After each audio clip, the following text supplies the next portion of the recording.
Welcome to Wisdom Wednesday. My name's Det Lessert. I'm with 9 3/4 Coaching, and every Wednesday I come to you with some tips and tricks to help you make it through the rest of the week. We have been going through the Harry Potter series, chapter by chapter, pulling out coachable moments. We are in the Prisoner of Azkaban. We're chapter 14. This is, it's Snape's Grudge. Sorry, the name got me.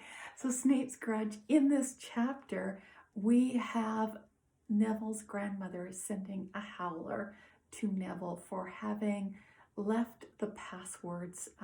He wrote them down for the week and he lost his sheet that had all the passwords, and that allowed for Sirius Black to enter into the Gryffindor common space and ultimately into the boys' sleeping quarters. Now, here's the interesting part, is there is a lot of shame associated with this. And shame is an interesting topic, and it's one that gets a little complicated, but it can be broken down. And I have been reading Brene Brown's work in addition to all the Harry Potter stuff that I do. And in Brene Brown's work, she gives a couple definitions that help us kind of define shame.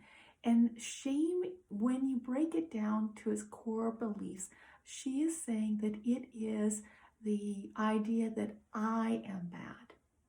Something about me internally is bad. And then there's the concept of guilt.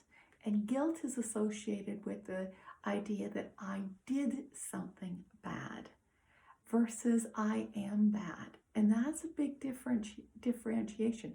Now, there's two other terms that she uses in this conversation, and they include humiliation. And humiliation is when we don't think we're deserving of the treatment or the humiliation we're receiving.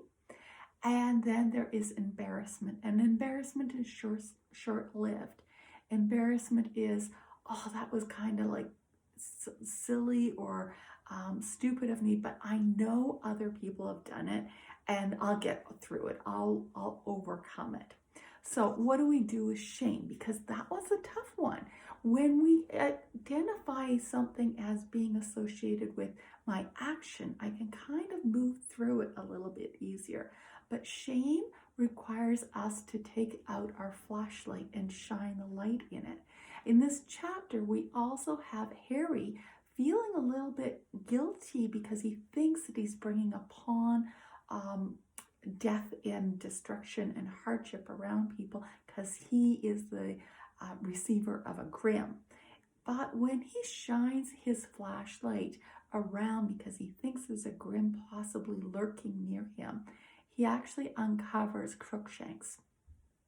When we take our flashlight and we shine it into those dark corners, we uncover what's there and we release that shame that's there. We allow it to not grow and flourish, and the grim isn't there. It's not going to give us more distress.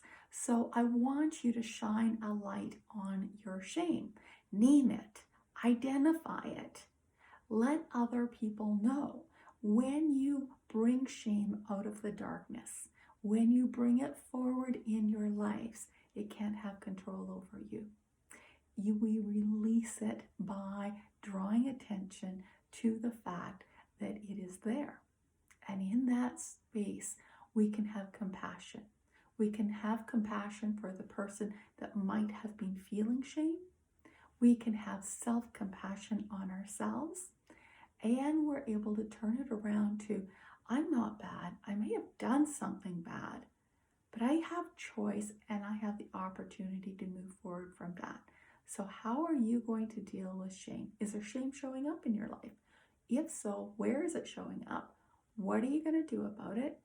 And how are you going to move yourself forward?